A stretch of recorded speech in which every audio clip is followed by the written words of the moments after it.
First, let's start off with a story. A young man who had been raised in a very religious family comes to his parents after many years of soul-searching and says, "There's something I need to tell you." "What is it, son?" said his father. "I'm an atheist," the son replied. The parents looked surprised, but relieved.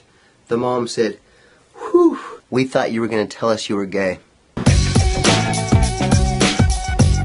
A lot of Christians are claiming that they want to define the role of marriage as between one man and one woman.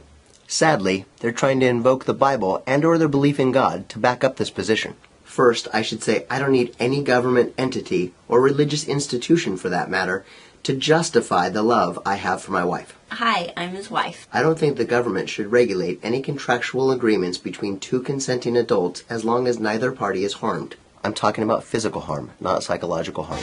A Christian friend of mine said that allowing gay people to marry harms what this country was founded on. I'm pretty familiar with the principles this country was founded upon. We were founded by people who were sick and tired of being oppressed by their tyrannical government. A government that was not allowing them to live as free individuals. My friend believes that the United States was founded as a Christian nation. I used to believe that as well, but after extensive research, I believe the notion to be misleading, if not historically false. One would only need to read the writings of the Founding Fathers to realize that some of them believed in God, and some of them did not. If the United States was founded on biblical principles by Christians, what did the Christians do with their newfound freedom? They enslaved the Africans and caused mass genocide of the Indians. The idea of a Christian nation is more poetic than what actually happened. I just find it difficult to believe that my friend was referring to life, liberty, and the pursuit of happiness, because oppressing someone for whom they choose to have sex with just doesn't fit into that. Jesus never mentioned homosexuality. Actually, it's only mentioned 4 times in the Bible. Twice in Leviticus, once in Corinthians, and once in Romans. Before we go on, I have to read Matthew 19:9. "I tell you that anyone who divorces his wife, except for marital unfaithfulness, and marries another woman, commits adultery." I'm married to a woman who has previously been married. Does this mean that one or both of us has committed adultery? It's kind of difficult to tell because this verse deals with a man divorcing his wife and not a woman divorcing her husband. Do I commit adultery only when I make sweet love to my wife? Giggity. Or just by being married to her? If Christians were really trying to prevent the sin of adultery, they would make divorce illegal. I'm guessing that would have many negative, unintended consequences. Personally, I think that someone should be able to get a divorce if they're being physically abused. I mean, can't we all agree on that? Seriously. Let's move on. What else does the Bible forbid? Tattoos are forbidden. Leviticus 19:28. "Do not cut your bodies for the dead or put tattoo marks on yourself. I am the Lord." Do you want the government to have the power to prevent people from getting a tattoo? If the government were to intervene, they would be preventing 2 consenting adults from entering into a contractual agreement. The tattoo artist and the person seeking the tattoo. Don't you find it ironic that marriage is supposed to last a lifetime and tattoos actually do? Should we make shaving illegal? Leviticus 19:27. "Do not cut the hair at the sides of your head," called a haircut, or clip off the edge of your beard.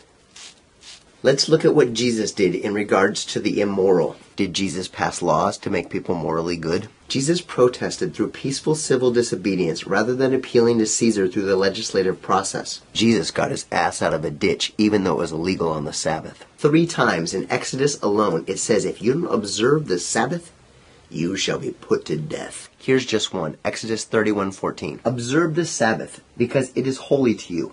Anyone who desecrates it must be put to death." Most Christians don't even know what day the Sabbath is. It's Saturday, not Sunday.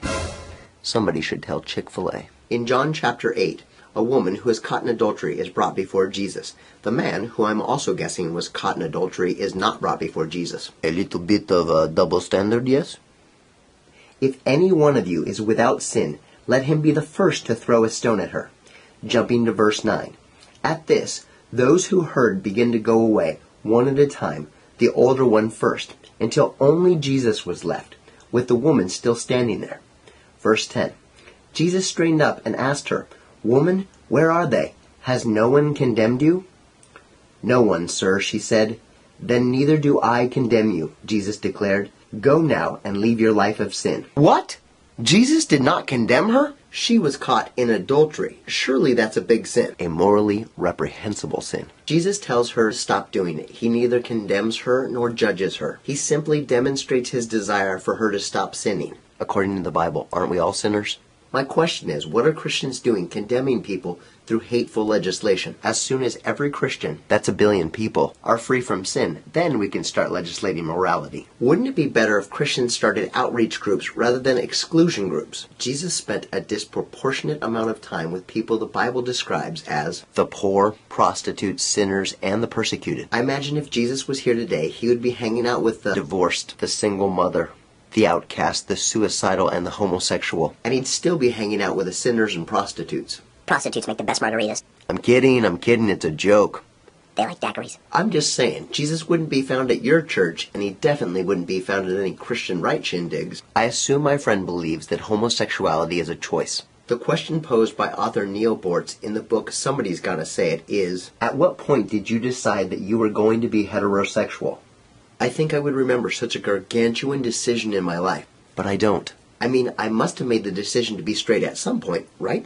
It strikes me as odd that seemingly rational humans would make a choice that subjects them to ridicule, hatred, and rejection by a large segment of society. Come on, people, if you truly believe in God, join a group that helps the poor. The poor are mentioned hundreds of times in the Bible. Because joining a group to keep marriage between one man and one woman shows that you lack faith in God. Perhaps you are scared that homosexuals will prove to be more dedicated in marriage than their heterosexual counterpart.